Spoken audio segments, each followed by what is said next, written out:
Hello friends, આજના આ વિડીયોમાં જોઈશું આપણે અમુક ધમાકેદાર આઈડિયાઝ જે તમારા રોજિંદા જીવનમાં તમને જરૂરથી કામ આવશે. તો વિડીયોને સ્કીપ કર્યા વગર એન્ડ સુધી જરૂરથી જોજો અને પસંદ આવે તો લાઈક કરજો.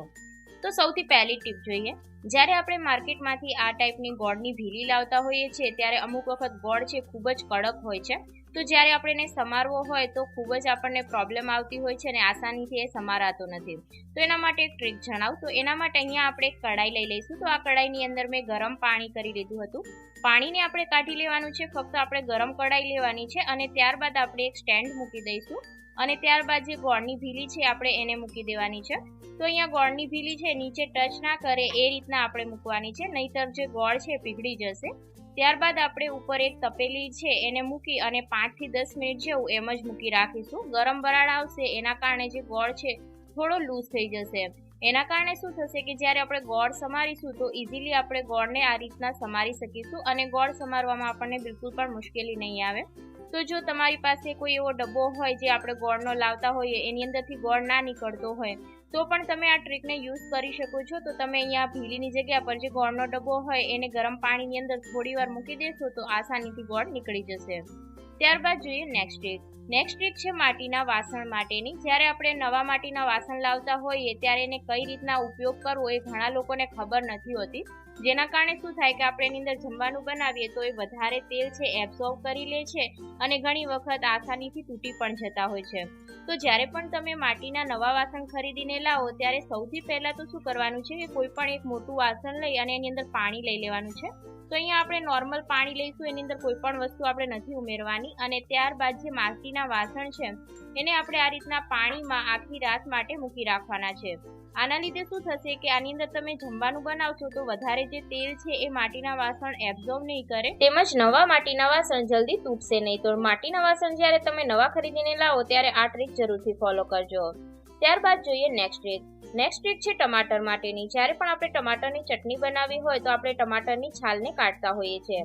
જ્યારે આપણે ચાકુની મદદથી એની છાલ કાઢીએ ત્યારે ટમાટર છે ઘણું અંદર નીકળી જતું હોય છે. અથવા તો કોઈ પણ એવી ડીશ બનાવતા હોઈએ કે જેની અંદર આપણે ટમાટરની છાલને કાઢવી હોય તો એની છાલ કાઢવા માટે જો તમારે એને પાણીની અંદર ગરમ કરી અને ત્યારે બોઇલ કરવા પડે છે. પણ જો તમારે એવું ના કરવું હોય તો એના માટે એક સરળ ટ્રીક જણાવું. તો એના માટે આ રીતના આપણે ચાકુની મદદથી ઉપર આ રીતના કટ લગાવી દેવાના છે. તો ઉપર અને નીચે બંને સાઈડ આપણે કટ લગાવી શકીએ છીએ અને ત્યારબાદ આપણે શું કરીશું કે એને ફ્રીઝરની અંદર મૂકી દેવાનું છે. તો આપણે એને ફ્રીઝરની અંદર અડધો કલાક માટે એમ જ મૂકી દેવાનું છે. અડધો કલાક બાદ આપણે ફ્રીઝરની અંદરથી એને કાઢી લઈશું. જો તમારે છાલ એની કાઢવા માટે મુશ્કેલી પડતી હોય તો આ ટ્રીકને તમે એક વખત જરૂરથી અપ્લાય કરજો. તો અહીંયા મેં આ રીતના ટમાટરને કાઢી લીધું છે.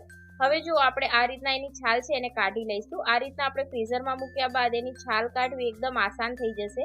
એકદમ આસાનીથી આપણે એની છાલ છે એને કાઢી શકીશું અને બિલકુલ પણ ટાઈમ પણ નહીં લાગે. અહીંયા હું તમને ફક્ત હાથેથી કાઢીને બતાવી રહી છું, પણ અહીંયા જો તમે ચાકુનો ઉપયોગ કરશો તો પણ ઇઝીલી ટમાટરની છાલ નીકળી જશે અને જે ટમાટરનો વધારાનો ભાગ હશે એ નહીં નીકળે. તો આ ટ્રીકને તમે એક વખત જરૂરથી ટ્રાય કરજો. તો જો અહીંયા આ રીતના આપણે એની જે છાલ છે એને કાઢી લેવાની છે હાથની મદદથી, અથવા તો તમે અહીંયા ચાકુનો ઉપયોગ પણ કરી શકો છો. તો અહીંયા મેં ઉપરથી જે છાલ હતી એને કાઢી લીધી છે અને અહીંયા આપણે એક નીચેની સાઈડ પર બી કટ લગાવ્યો છે. તો અહીંયા આપણે નીચેની સાઈડ પરથી જે એનો કટ છે ત્યાંથી પણ આ રીતના એની છાલને કાઢી લઈશું. તો આ રીતના એકદમ ઇઝીલી એની છાલ છે એ નીકળી જાય છે અને તમારે અહીંયા ટમાટરને વધારે બોઇલ પણ નહીં કરવા પડે. અને જો હા તમે આ ચેનલ પર પહેલી વાર આવ્યા હોય તો જો કિચન ટિપ્સ જોવા માંગતા હોય તો વિડીયોને જરૂરથી લાઇક કરજો અને ચેનલને જરૂરથી સબસ્ક્રાઇબ કરજો આવા અવનવા વિડીયોને જોવા માટે. તો અહીંયા જો આપણે આ રીતના જે એની છાલ છે ઇઝીલી કાઢી શકીએ છીએ. તો જો કેટલી સરળતાથી જે ટમાટરની છાલ છે એ નીકળી ગઈ છે. ત્યારબાદ જોઈએ હવે નેક્સ્ટ ટ્રીક.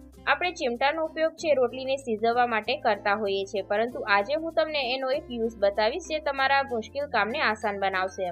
તો એના માટે અહીંયા આપણે લઈ લઈશું મોજા. તો આપણા ઘરમાં જે એક્સ્ટ્રા મોજા પડ્યા હોય કે જેની કોઈ પેર ખોવાઈ ગઈ હોય અથવા તો જે એનું ઇલાસ્ટિક હોય એ ઢીલું થઈ ગયું હોય તો આપણે એને ફેંકી દેતા હોઈએ છીએ. તો તમે એવા મોજાનો ઉપયોગ અહીંયા કરી શકો છો. તો અહીંયા જે મેં મોજું છે એ લઈ લીધું છે અને બંને સાઈડ આપણે જે ચીપિયા છે એની બાજુ આ રીતના મોજાને પહેરાવી દેવાનું છે. તો આ જે મોજું છે એનું ઇલાસ્ટિક ખરાબ થઈ ગયું હતું એટલા માટે હું અત્યારે આ મોજાનો અહીંયા ઉપયોગ કરી રહી છું. ત્યારબાદ આપણે શું કરીશું કે જે રબર આવે એ લઈ લેવાના છે. તો તમારી પાસે કોઈ પણ રબર હોય એનો ઉપયોગ તમે કરી શકો છો. અને આ રીતના રબર છે એનાથી એને ટાઈટ કરી લઈશું, જેથી જે મોજું છે એ નીકળી ના જાય અને આપણે એનો ઉપયોગ કરીએ ત્યારે આપણે એકદમ સરળતાથી એનો ઉપયોગ કરી શકીએ. તો આ રીતના આપણે બીજી બાજુ પણ રબરથી એને ટાઈટ કરી દેવાનું છે. તો જો આ રીતના અહીંયા મેં મોજાને છે ચીપિયા પર પહેરાવી લીધું છે અને રબરની મદદથી ટાઈટ કરી લીધું છે. તો હવે હું તમને એનો ઉપયોગ બતાવું કે એનો આપણે ઉપયોગ છે એ કઈ જગ્યા પર કરવાના છીએ. તો અહીંયા આપણે સૌથી પહેલા તો એને થોડું ભીનું કરી લઈશું. તો અહીંયા મેં સ્પ્રે બોટલમાં પાણી ભરી લીધું હતું, એની મદદથી આ રીતના આપણે એને ભીનું કરી લેવાનું છે, જેના લીધે જે આપણે એની ક્લિનિંગ કરીશું એકદમ આસાન થઈ જશે. તો તમે અહીંયા કને પાણીની અંદર એને ડીપ પણ કરી શકો છો.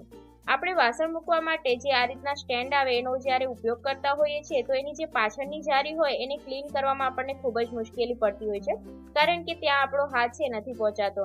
ઘણા લોકોના ઘરમાં મોડ્યુલર કિચન નથી હોતા, તો ત્યાં આ રીતના જે રેક આવે એનો ઉપયોગ કરવામાં આવે છે વાસણને મૂકવા માટે. તો એની ક્લિનિંગ આપણે આ રીતના જે ચીપિયો છે એની મદદથી આસાનીથી કરી શકીએ છીએ. તો તમે જોઈ શકો છો આ રીતના જે પાછળની ડીશ રાખવાની જગ્યા છે ત્યાં આપણે આ રીતના ચપટાની મદદથી આસાનીથી એની ક્લિનિંગ કરી શકીએ છીએ.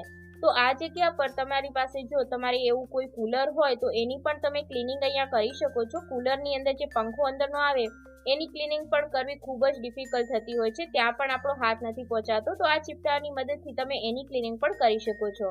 ત્યારબાદ હવે હું તમને એનો બીજો ઉપયોગ પણ બતાવી દઉં. તો આ રીતના જે દરવાજાના હેન્ડલ આવે એની અંદર પણ આપણો હાથની મદદથી આપણે ક્લિનિંગ નથી કરી શકતા, તો એની ક્લિનિંગ કરવા માટે પણ તમે આ રીતે ચીમટાનો ઉપયોગ કરી શકો છો. એની મદદથી આસાનીથી જે ક્લિનિંગ છે એ થઈ જાય છે અને પાછળ જેટલી પણ ધૂળ ડસ્ટ વગેરે હોય એની ક્લિનિંગ આપણે આસાનીથી કરી શકીએ છીએ.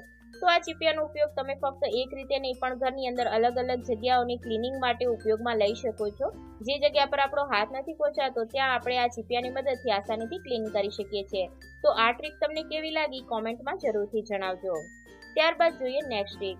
જ્યારે અચાનક આપણે ક્યાંય બહાર જવાનું થઈ જાય તો આપણા ફ્રીજની અંદર આપણે દૂધ મૂકીને જતા હોઈએ અને 2 થી 3 દિવસ બાદ ઘણી વખત દૂધ ખરાબ થઈ જતું હોય છે. તો આ દૂધને જે આપણે દહીં જમાવી અને જઈએ તો પણ આપણું દહીં પણ ખરાબ થઈ જાય છે, કારણ કે 2 થી 3 દિવસ આપણું દહીં બહાર રહે તો એ પણ ખરાબ થઈ જાય છે. તો એના માટે તમને એક ટ્રીક જણાવું, જેનાથી જો તમે બહાર જતા હોય તો તમારું દૂધ છે બિલકુલ પણ ખરાબ નહીં થાય. તો એના માટે અહીંયા આપણે લઈ લેવાની છે ટ્રે. તો આપણે બરફ જમાવવા માટે જે ટ્રેનો ઉપયોગ કરતા હોઈએ એ ટ્રે લઈ લઈશું. ત્યારબાદ જે દૂધ છે એને આપણે આ રીતના ટ્રેની અંદર મૂકી દેવાનું છે. આ રીતના જો તમે દૂધને મૂકીને જશો તો દૂધ બિલકુલ પણ તમે 2 થી 3 દિવસ અથવા તો 4 થી 5 દિવસ બાદ બી ઘરે આવશો તો પણ તમારું દૂધ બગડશે નહીં. એનો ઉપયોગ તમે ચાય બનાવવા માટે પણ પછી કરી શકો છો, અથવા તો તમારે દહીં જમાવવું હોય તો એના માટે પણ એનો ઉપયોગ કરી શકો છો. હવે જે આપણે આ ટ્રે છે એને આપણે મૂકી દઈશું ફ્રીઝરમાં. ફ્રીઝરમાં મૂકવાથી શું થશે, એકદમ જામી જશે અને એના બરફના ક્યુબ બની જશે. એના લીધે આપણું દૂધ બિલકુલ પણ ખરાબ નહીં થાય. તમે 4 થી 5 દિવસ માટે પણ મૂકશો તો પણ ખરાબ નહીં થાય. તો આ ટ્રીકને એક વખત જરૂરથી ફોલો કરજો અને આ વિડીયો જો પસંદ આવ્યો હોય તો લાઈક અને શેર જરૂરથી કરજો.